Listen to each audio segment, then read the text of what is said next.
Thanks for staying with News at Prime with me, Bongiwe Zwane. President Cyril Ramaphosa has revealed independent power producers will be added to the energy mix to help the country address crippling electricity shortages.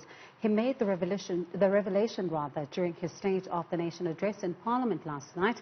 Is it a move good for the sector as a whole? Let's discuss this now. I'm joined by energy expert Lungile Mashele. Lungile, thank you so much for coming through. I'm going to just start, with your reaction to what the President had to say about Eskom.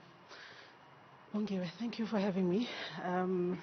So I'm basically not moved by what has happened. A lot of these announcements have been in the making for quite some time. However, I feel that yesterday was more a win for business and not really for Eskom or for consumers as a whole. And why would you say that to you it appears like it was a win for business? So last night it was announced that business would now be able to sell to municipalities. These are IPPs. Over and above that there would be an emergency procurement, which the tendering has already closed. And then you still have a new round of ministerial determination for a new round of IPPs coming up. And ultimately that means that business is going to go ahead and is going to build additional IPP plants. Eskom does not suffer from a capacity problem. They currently have a problem with regards to maintenance. Should that maintenance issue be sorted out, we might run into an issue where we've overcontracted, and these IPPs require payments to be made. Whether you use the power or not, there are capacity charges that you have to pay regardless. And we could be setting ourselves up for additional failure as a country. We have seen it in other countries such as Ghana, where they have oversupply and the utility is unable to pay for additional capacity that it does not need. And when you talk about, one of the things, the critical things that came up yesterday when you're hearing different reaction from various members of political parties, is that it doesn't look like there was a bold plan in order to be able to turn Eskom around. Do you agree? I absolutely agree. There was nothing around Eskom debt. That was the elephant in the room. Eskom owes about 450 billion rand. Nothing was said to, address this. We were told of social pacts with NEDLAC. We were told of perhaps, they're sitting down with COSATU and, other unions, looking at different options, but there was nothing solid. Nothing was said around Eskom and NERSA and their tariff impasse. Nothing was said around jobs, localization. We've got violence in Mpumalanga where truck drivers are being killed, their trucks are being burnt. Nothing has been said to address and to give people hope and allay fears. It was more of a business speech trying to give business confidence. And I'd love to see what is business going to do in return for what has been offered. Could it not maybe be perhaps because he's also trying to ensure that the very businesses then create jobs and are able to then boost the economy somewhat? We can only hope at this point. However, there was no mention of how this will be procured.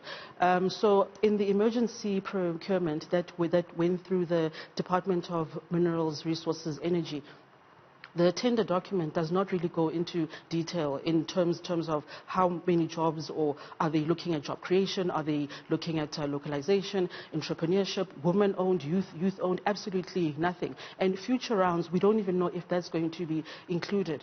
In a country that this week has been announcing job losses and retrenchments and mine closures, surely that should have been top of mind to say we are moving in this direction and this direction is going to create X amount of jobs over the next couple of years. That was not forthcoming. It just felt like it was a gift to IPPs to say build more and let's hope for the best. And while we'll build more, there's also concerns around the power stations that are not even completed, because we're seeing that there's some structural defects, as they've been saying. So surely then some attention should have been paid into that.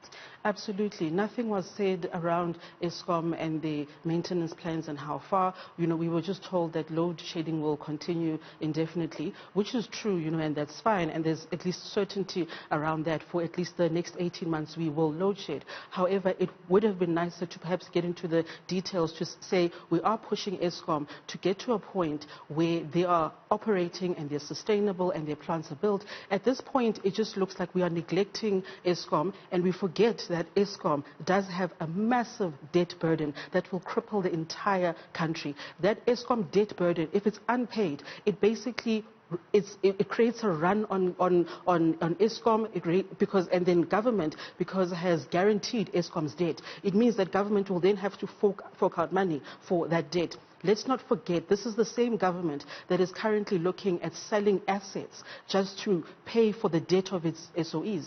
And I mean, one then looks at the priorities for the new Eskom CEO that has just taken over the reins to unbundle the power utility. Of course, that has always been contentious, the unbundling issue, because some unions do believe that this is not something that Eskom should be inching towards. What is your sense then when it comes to that those priorities for him in order to unbundle Eskom into three? Should it not be a different kind of priority for him to focus on energy generation, to focus on maintenance, as opposed to focusing on the three? And you're absolutely right. Eskom's biggest issue right now is around maintenance, is around staff, skills, capabilities, and making sure that they run a proper outage optimization program. Unfortunately, there's issues around debt, which need to be resolved as a matter of urgency. There's issues around tariff as well. The rush towards unbundling, is driven by a number of different forces, and one can only assume that it's about creating profit centers more than anything else. The Eskom CEO has come out very, very clearly to say they will not be doing a full process of unbundling because they must still apply their minds to that process. What they will do is a divisional unbundling, which basically means that you'll have a generation business, transmission, distribution, with its own CEOs, with its own CFO, and with its own ExCo, which over and above that creates additional costs of ExCos for three different companies, as opposed to what you currently have now. And you then look at, of course, Eskom talking while looking at the cost of running actually these three entities.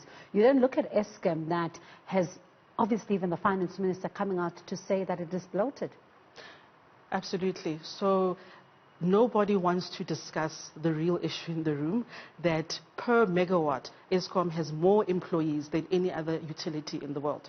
Now, there's that challenge, and Eskom have in the last week already issued a 400 million rand package to say we're looking at voluntary separation packages. They're looking at certain people, non-core resources, support staff, people who are about to actually retire, because unfortunately there's a pact with unions that they cannot retrench as yet. So voluntary separation packages seems to be the first step.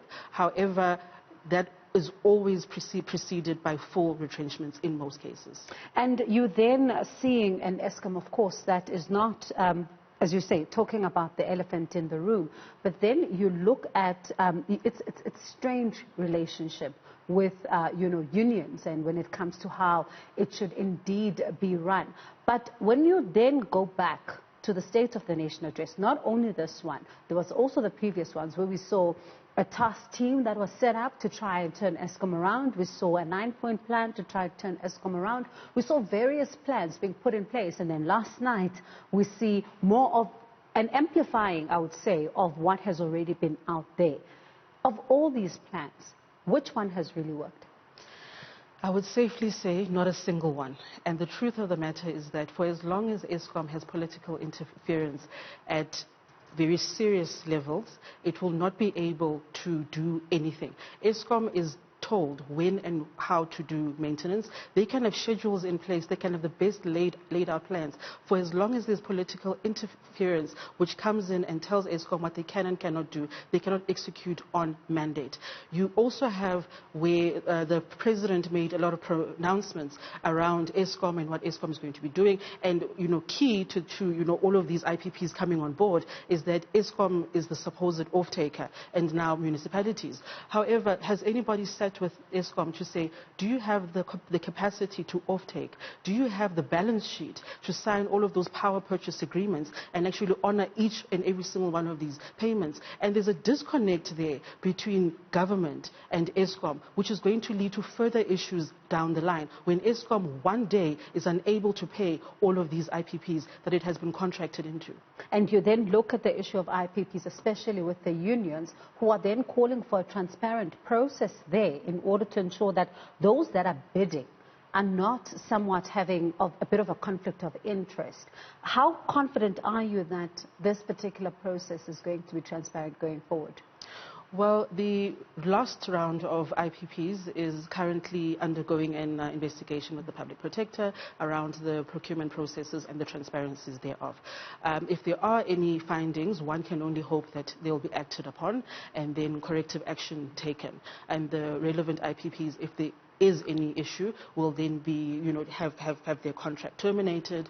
At the moment, there doesn't really seem to be anything, or rather anything glaring. However, we will wait for the outcomes of that report. And when it comes to that battle with NERSA, what is your position there? Because some people are saying you've got an ailing, power utility that has to make money, so it has to increase the tariffs in order to be able to try somewhat to turn things around, while others are saying, but root out corruption first and then be able to hike the tariffs. Which one should they go now? That battle has been going on for quite some time and has actually escalated in the last couple of days. Ultimately, you've got Eskom, which is the national utility, which has a debt burden of 450 billion and has to pay this off over the next 20 years. You've also got consumers like you and me who then have to pay monthly bills. Then Eskom also has municipalities that are not paying, as well as customers that are not paying, and owe it billions. So looking at all of this, Eskom then gets a guarantee or rather a bailout from government. NERSA then feels, but wait a minute, this is over and this is an over recovery now. So ultimately, we're going to take away this money that you've been given as a bailout. Eskom is saying, but wait a minute, this is exactly why we're in this issue. Our electricity tariffs are not cost reflective. Believe it or not, we actually have one of the lowest electricity tariffs in the world, despite all of these increases, because the cost really is that high. And at the same time, we are a country that has a large number of people that are dependent on utilities such as Eskom being affordable, that are relying on social grants and social housing. So you can't really want to treat us like a first world country as well. So you have all of these little issues which are contradicting. But at the end of the day, Eskom has to be sustainable. Eskom poses the largest risk to our economy. If it is not supported and granted leeway to do what it has to do and to recover funds and to recover revenue, then we are going to find ourselves in an issue where government is going to have to step in, and our government, as it looks at the moment, is unable to step in at a 450 billion capacity. And municipalities have been battling to pay because some users and customers are not paying. Was it really a good idea to say municipalities are going to now be allowed to directly purchase from independent power producers? See, this has been the interesting thing around IPPs. All along, they've had a government guarantee, and they've also had power purchase agreements that have been signed with Eskom for 20 years guaranteeing payment.